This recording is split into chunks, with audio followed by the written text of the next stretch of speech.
So it really is a joy to be together. One of the good side effects of the pandemic is that we had so much time that we couldn't be, that every time that we can get together now, it's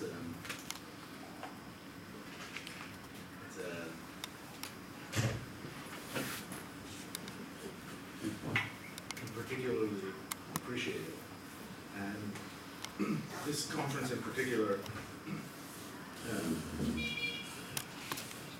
I really have the feeling that most of the people who are here, I feel really indebted to them for being here. I mean, in a lot of cases, I just really feel like people came as a personal favor. It wasn't true in every case, but that's the way I feel about the room.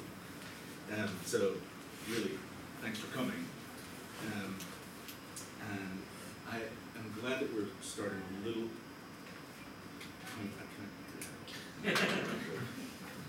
Pen issues, you know, we've been together a long time. So the one good thing about starting a little bit early is that I'm going to take a little bit more time than presenters ought to during the conference in order to open our discussion with a little bit of reflection on the common themes of the conference. So, which is methodological tensions and understanding markets. And when I flatter myself, I entertain the thought that reflecting on methodology arises from the grappling with difficult texts, difficult theoretical texts, perhaps one pregnant sentence from Marx or Engels that says, political economy must be an historical science. But at a lower altitude, distant from the flights of philosophy, there are down-to-earth sources. The anecdotes of everyday life describe the beginnings of our thought. So here's one such. Nearly 2 decades ago in this room, a prominent legal scholar from a prestigious faculty abroad mused about having been invited to a conference sponsored by the Journal of Theoretical Inquiries in Law, saying that he didn't do theory, he was an empiricist. I might have snickered, thinking to myself, empirical research is so imbued with theory that he must have been joking.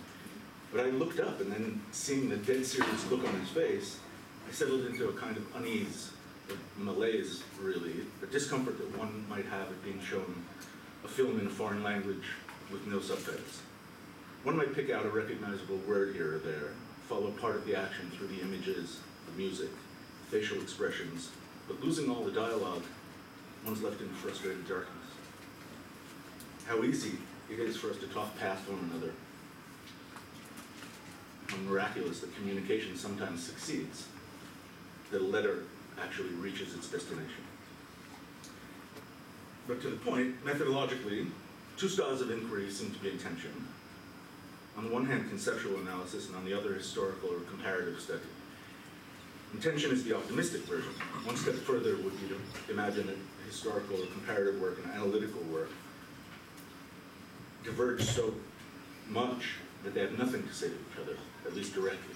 So stereotypically, the theorist develops analytical concepts that purport to be applicable across contexts, temporal and spatial alike, while the historian and the comparativist eschew preformed concepts, and at the extreme purport merely to present discovered facts, avoiding any theoretical commitment. For some proponents of conceptual analysis, history or comparison are at best empirical testing grounds, sites from which to draw evidence to test theory. For some historians, conceptual analysis is little more than a temptation to anachronism or a reductionist view of history, and similarly, comparativists are often suspicious, it's a soft word, of cross-cutting theories that ignore differences in language, tradition, culture.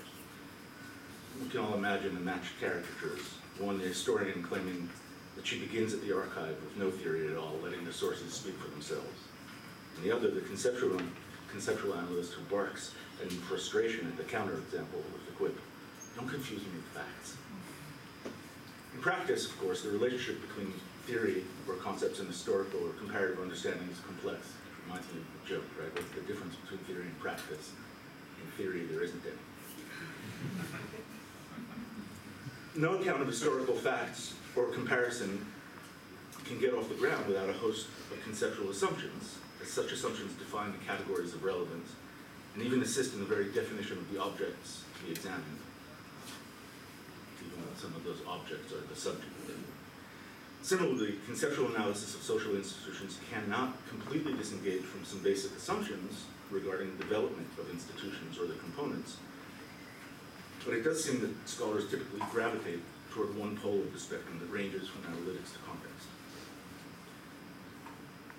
Now, the tension between conceptual analysis or theory and the history of context is age-old.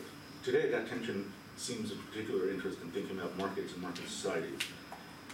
And this is a disciplinary story, a sociology of knowledge story in a way. Economic historians, influenced by the intensification and conceptual rigor within economics, have honed their conceptual and mathematical tools to advance analytical concepts that travel.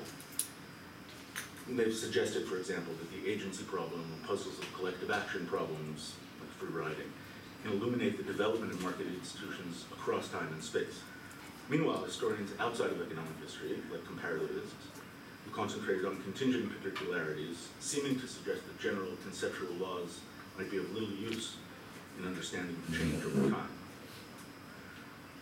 And in something that's on the side of that development, some claim that historicizing the development of seemingly general conceptual categories reveals a contingent political core at the heart of analytical work.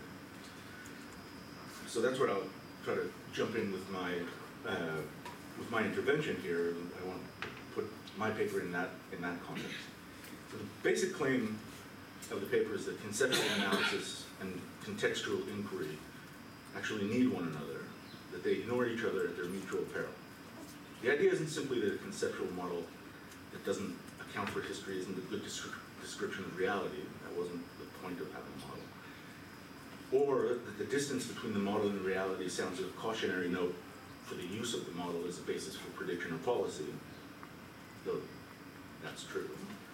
The claim tries to go deeper to suggest that decontextualized models will often supply us actually with bad analytics, in effect hiding the features of reality that ought to be the most salient, because they're the most problematic and the most need of examination. The problem doesn't quite end there, because the power of conceptual thought is generative. The basic elements of analysis do not initially describe the actual world, but the models themselves impact our thinking to such an extent that in adopting them, we start to build up the world of the models, or the world is posited from models. Conceptual thought is among the building blocks of the pictures of the world through which we negotiate our surroundings. They shape what we imagine as actually existing and actually existing options for change. In that sense,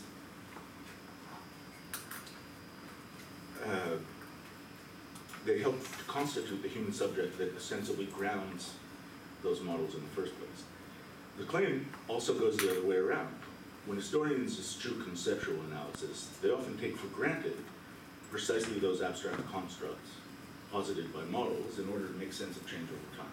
In other words, they direct their attention to the kinds of things that the models can see, the kinds of effects the concepts teach us to expect.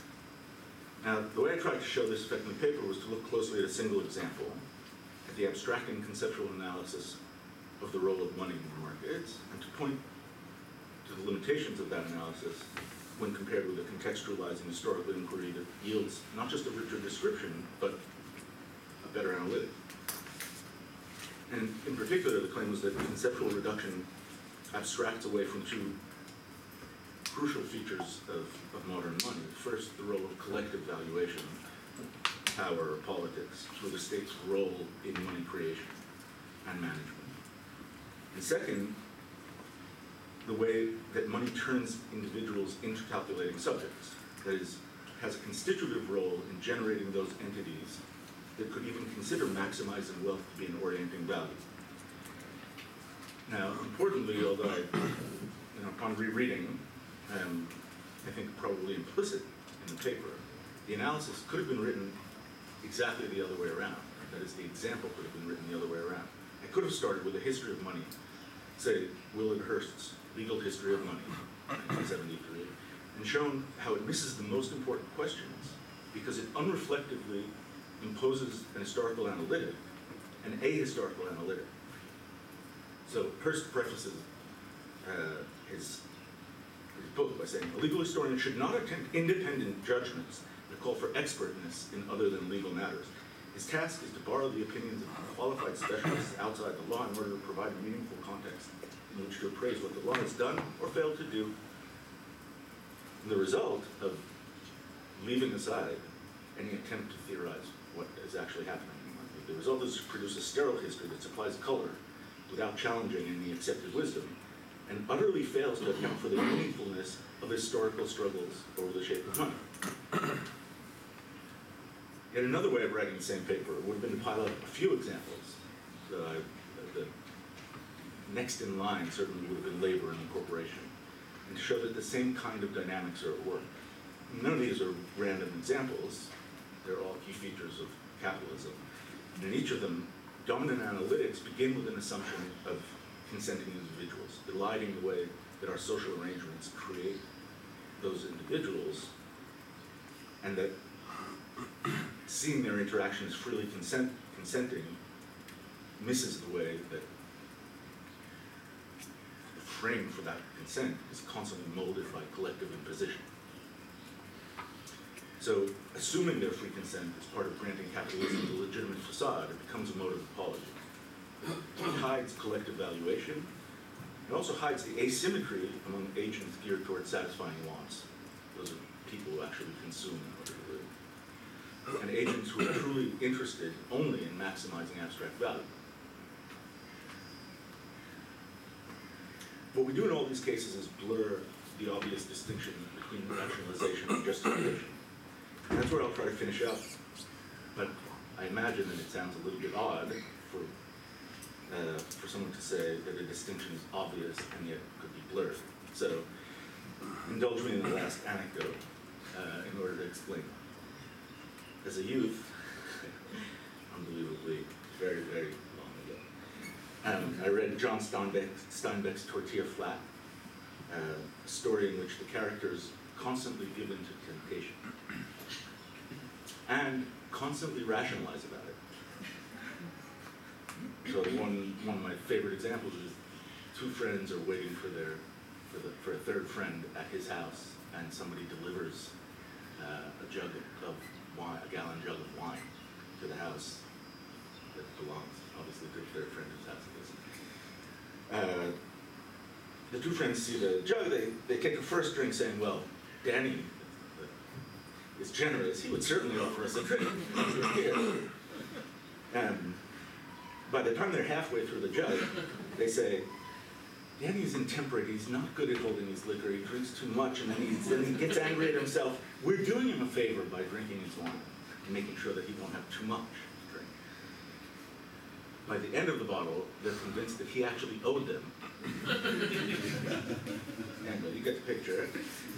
As readers, we know that this is no justification, but only rationalization. But as analysts, researchers, academics, writers, trying to make sense of our social institutions, with the aura that the word rational develops in modern science, we slip between the two. In complicated ways. These are always dangers, whichever way we begin our analysis. There may be a way to talk ourselves, by talking together, out of these mistakes, some of the time, through mutual critique. But overall, it's hard to escape the unease of these limits of our understanding, especially when we see the way so much intelligent effort is expended on trying to justify obvious injustice.